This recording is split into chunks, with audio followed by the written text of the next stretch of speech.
Là, en ce moment, je suis en train de regarder une vidéo de Destiny qu'elle fait sur Yann Xel Lugar en relation avec 2012, avec ce qui va se produire en 2012. Entre autres, que ça va être la fin de l'existence, la fin du système de conscience mentale, et puis que tout va disparaître à ce moment-là. Donc, la raison pour laquelle je filme la vidéo, c'est que là, je m'apprête à regarder la dernière partie. Et puis, ça me tente de mettre ça sur vidéo, étant donné que je sens à l'intérieur de moi une certaine ouverture en ce moment, puis ça m'intéresse de voir de quoi ça va être de l'extérieur.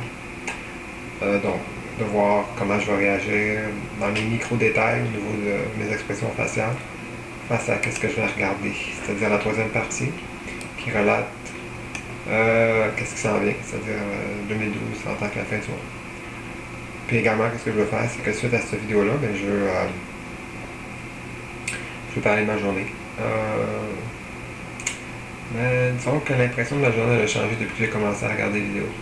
Avant que je regarde des vidéos, je sentais que il semblait manquer quelque chose, comme écrire, comme réserver du temps pour moi-même, comme aller dans le parc proche de la Trois-Terres, proche du parc Langrignon, proche fleuve, proche des rapides.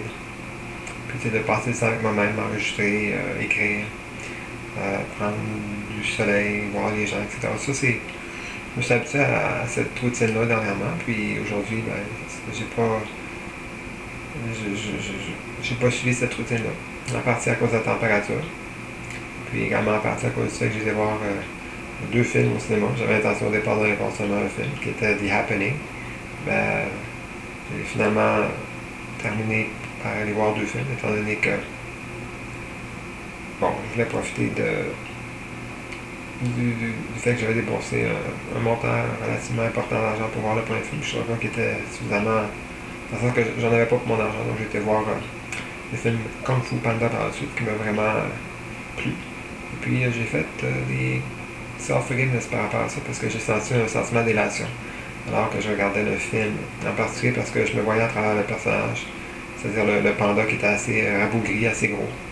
Puis je me voyais à l'intérieur du rôle du underdog, dans le sens que la personne qui n'est pas perçue comme ayant les caractéristiques ou les aptitudes nécessaires pour accomplir quelque chose d'important ou un rôle finalement. Puis bon, le panda dans le film, il y avait un rêve. Puis son rêve, c'était finalement de devenir le prochain Dragon Warrior, c'est-à-dire une espèce de batailleur, de guerrier le plus élevé de la Chine. Une espèce de roi ninja, une espèce de maître dans les arts martiaux. Sauf qu'étant donné qu'il n'y avait pas vraiment le physique, étant donné qu'il était également dans une vie où il n'y avait pas vraiment l'opportunité de pratiquer son rêve, étant donné qu'il était dans une famille polémique. Puis lui, qu'est-ce qu'il faisait? Ben, il faisait des nouilles. Puis son père, c'était son business de faire des nouilles. Lui, il n'aimait pas vraiment la position de laquelle il était. Puis il recherchait à accomplir son rêve, c'est-à-dire de devenir le prochain Dragon Warrior. Donc, à un moment donné, éventuellement, en tout cas, on ne peut pas compter le film, mais en gros, le titre du prochain Dragon Warrior lui a été décerné parce qu'il est arrivé par inadvertance en plein milieu d'une cérémonie où l'espèce de maître de l'art martial, des arts martiaux, c'est-à-dire l'espèce de. Qui était une tortue finalement, personnifiée par une grande tortue bien tortue. Bon, elle allait nommer la prochaine Dragon Warrior, mais sauf que lui est tombé au même moment devant le doigt du Turtle Master qui allait pointer genre un des élèves de son sous-maître, de son sous-maître. Puis au moment où il allait pointer, ben, le panda y a apparu parce qu'il voulait aller voir la cérémonie. Donc, étant donné qu'il n'y a pas moyen pour rentrer, ben, il avait pris des espèces de mini-roquettes, des mini-roquettes de feu d'artifice. Puis bon, ça a fait en sorte que ça allait entraîner dans le ciel. Puis là, il était niveau dans le ciel par-dessus l'espèce de temple. Puis il y avait comme une muraille autour du temple, donc il ne pouvait pas rentrer de l'extérieur. Donc il fallait qu'il trouve un moyen pour rentrer du ciel. Puis c'est ça, il a trouvé des roquettes. Puis ils ont explosé au-dessus du temple. Puis il a tombé dans plein milieu, au même moment où il allait nommer le prochain Dragon Warrior en le pointant du doigt. Donc il a pointé le panda du doigt à la place, puis étant donné que le maître disait qu'il n'y a rien qui arrive par hasard, mais il a décidé de dire ben, c'est lui finalement, parce qu'il est arrivé comme ça par hasard au moment même où j'avais nommé le prochain Dragon Warrior, donc il l'a choisi. Mais sauf que les gens autour, les gens qui étaient dans le milieu, des arts martiaux. Il considérait pas que... Ben, il considérait quelque part que peut-être que le choix du maître tortue était erroné. Peut-être que le maître tortue était devenu dingue d'avoir choisi une personne qui, d'apparence, était aussi grosse, dans le sens qu'elle n'avait pas le physique de l'emploi. Donc, c'est ça, il y avait beaucoup de distracteurs. Et puis, bon, ben, le panda, il a dû lutter contre ses critiques, puis il a dû lutter également contre le stigma qu'on avait placé sur lui, puis qu'il avait placé sur lui également, étant donné qu'il était gros, rabougri, il mange beaucoup, il est pas vraiment en forme, il n'est pas in shape.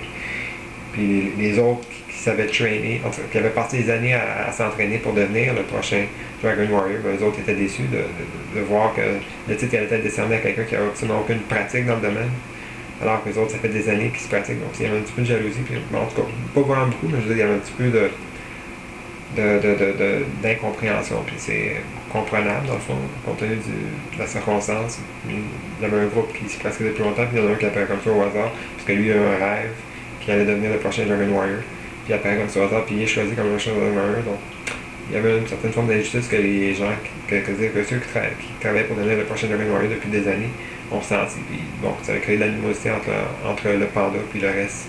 Donc, à cause de cette animosité-là, puis à cause du fait que le panda était gros, bon ben, le panda, dans son esprit, il disait pourquoi moi je suis pas spécial ou quoi que ce soit. Donc,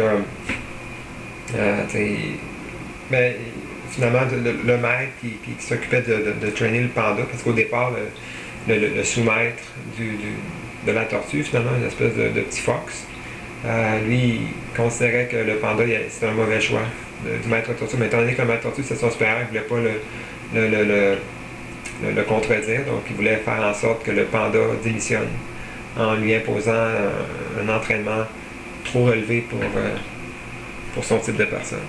Il passe dans le sens trop exigeant. Sauf que le panda, il quittait jamais, donc finalement le sous-maître, il a vu qu'il y avait un potentiel dans le panda, puis il suffisait simplement de trouver un moyen pour essayer d'éveiller en lui une certaine flexibilité, une certaine présence d'esprit pour lui permettre de devenir un panda, c'est-à-dire un guerrier.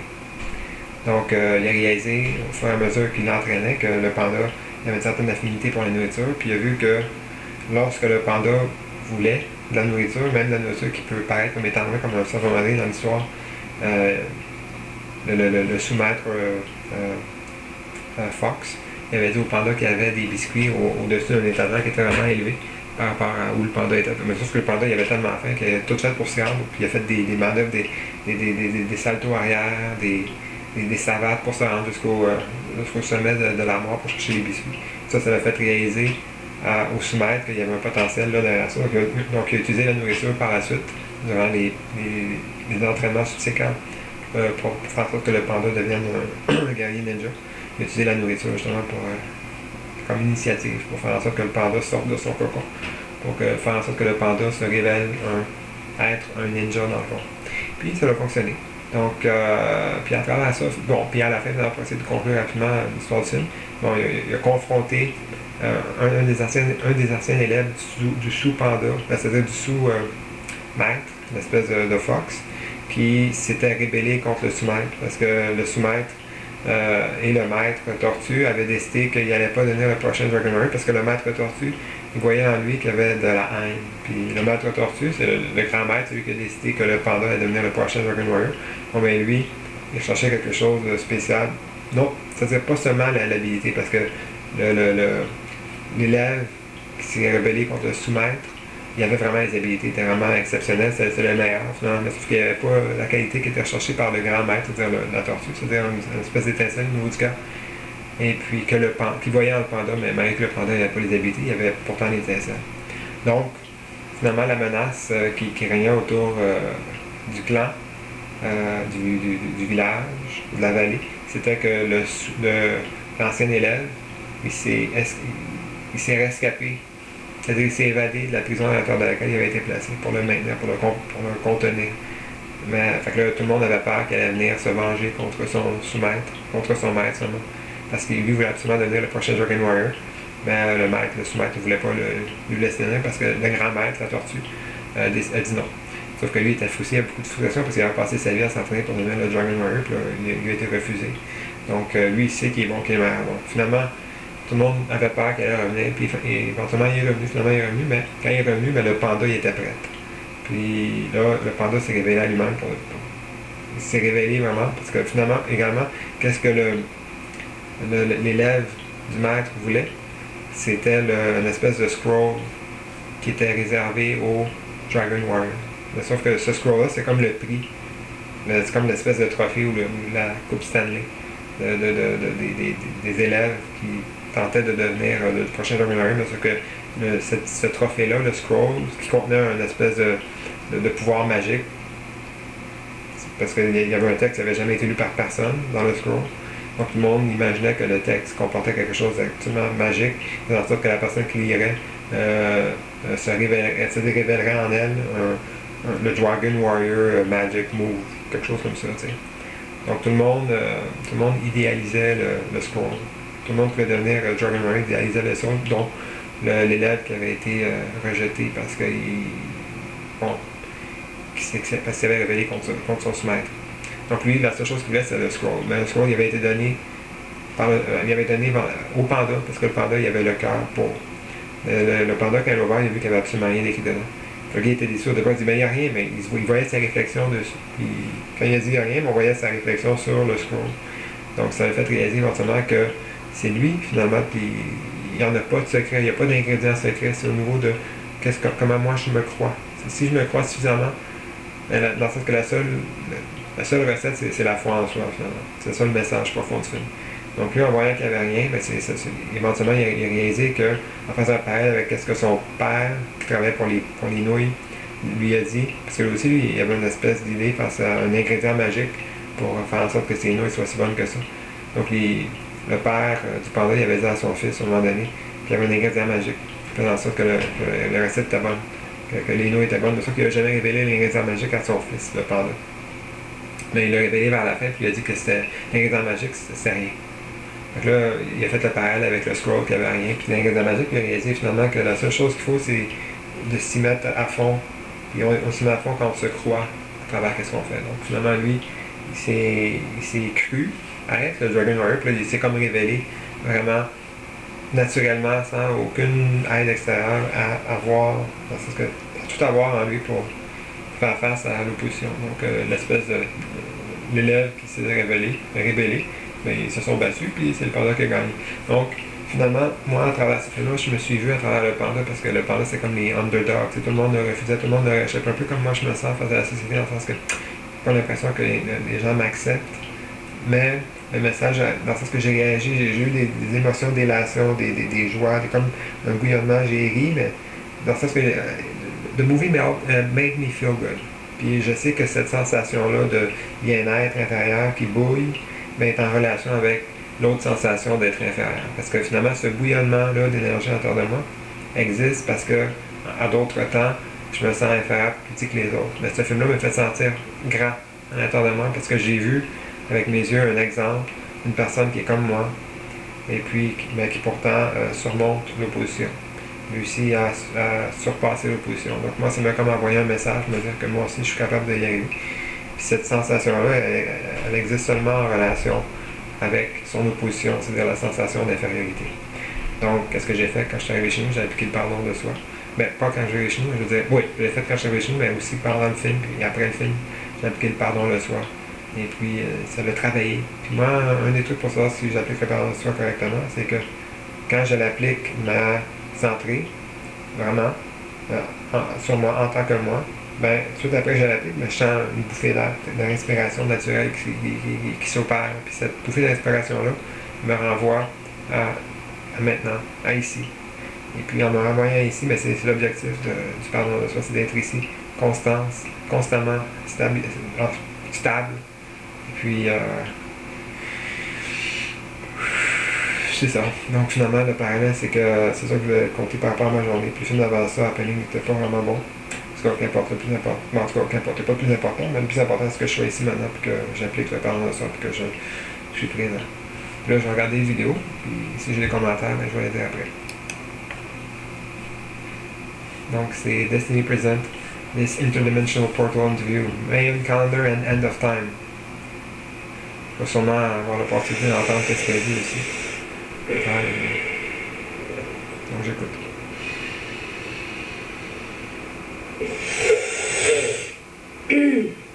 Oh, excuse me.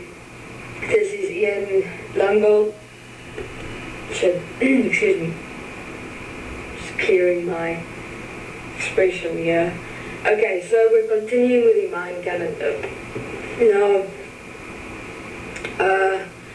I've been communicating about much that have been professed about the end of time and the end of the world and the end of humanity, and the end is always heard of and the end is always predicted, and even in the Mayan calendar during way back it has been predicted, but I wouldn't say predicted, I would say rather placed certainly, because of their ability to see the universe, the human beings, the outflow events, and of course the realization that everything is pre-programmed.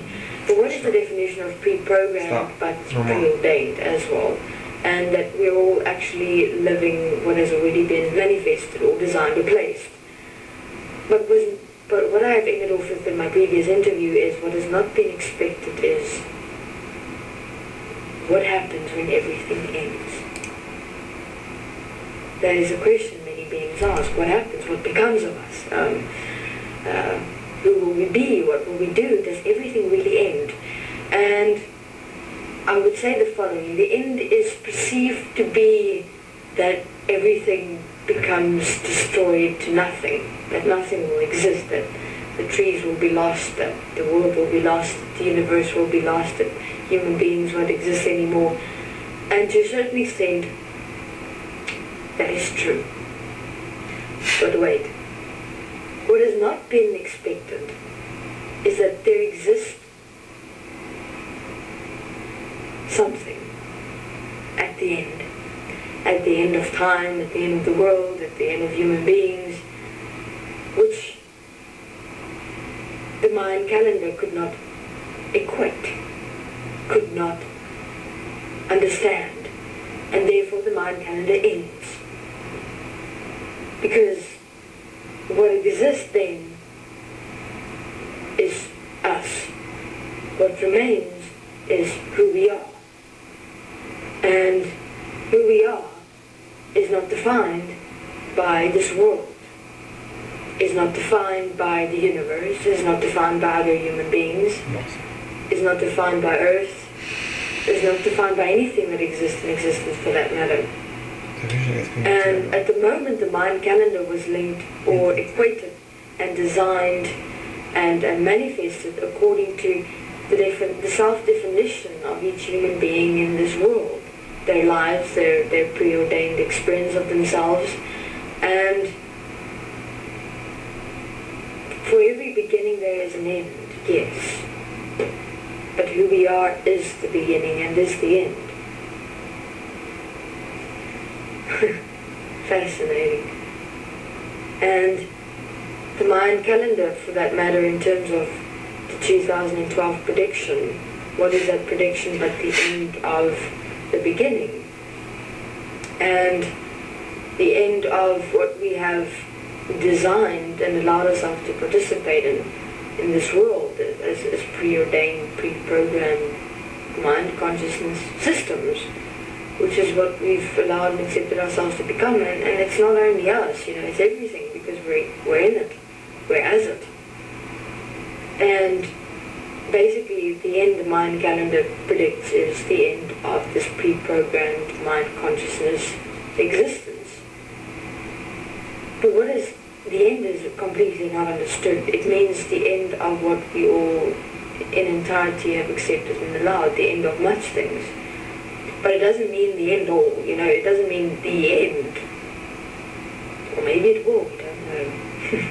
No, we actually do, because I know I'm here, and I'm not defined by anything or anyone, so whatever happens, I remain. And that is the realization that each human being is required to overcome, if you want to call it that. What you have to do is you have to let go of this world, you have to let go of the universe, you have to let go of human beings, you have to let go of relationships, because otherwise it's going to be tough. It's going to be really tough, because in terms of what exists and how it exists in existence at this very moment, it'll stop. It won't exist like this anymore. Because who is changing? Not we. We've always been here, but what we've allowed and accepted in terms of a complete pre-programmed, designed, mathematical, equated existence, it ends. Because it's not infinite. It's a program that's running randomly. And all are involved, yet I'm here and we have the ability to redirect and change it. And that's exactly what we're doing at this moment. But why change it? Why not just stop it? I'm here. I'm a statement of that. So what I would suggest for this process that is ahead of human beings is to look at what you've defined yourself according to. Because remember one thing, you are everything that exists.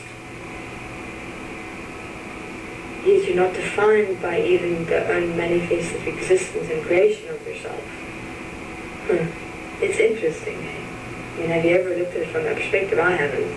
You know, you look at everything and you say, it's me.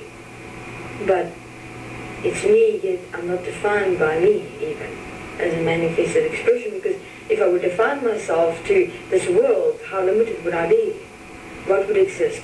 Only the world would exist. Have a look. Have a look at what you define yourself as, or to. That's the only point that exists in your whole world. Have a look. That's all that remains and that's all that exists.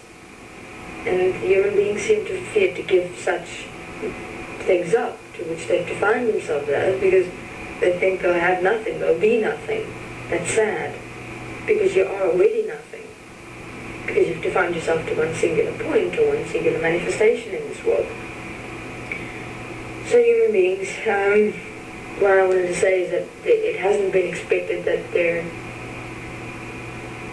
it's the same thing about death. You know, not many beings would believe that there exists something after death. Yet there does.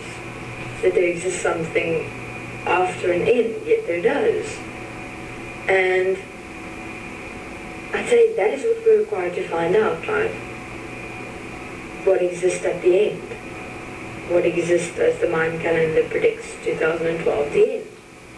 I'm here, so let's find out. Thank you very much. This is Ian Langbold.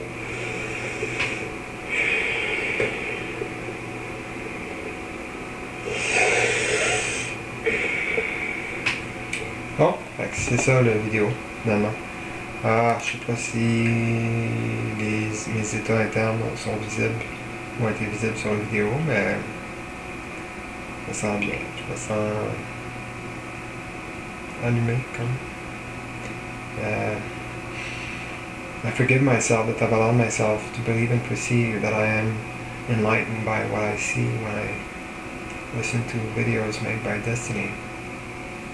I forgive myself that I've allowed myself to connect a sense of awakefulness with something outside of me that I perceive, instead of being here as breath, within an as breath, instead of feeding the mind consciousness system as that which perceives differences, as that which perceives sources coming from outside instead of coming from inside. I am here. I do not accept and allow myself to be defined by a reaction that is animated from something that I perceive outside of me. I am here. I am within and as the breath. I am self-directness. I am directness. I am the self-directive principle of me and my world. No more, I do not allow and accept to follow the mind consciousness system. I do not accept and allow myself to be directed by a thought. I am not less than a thought. I am one, as all, as life, as equal, as here. I am the creator, the created, the creation. Over for now. See you tomorrow.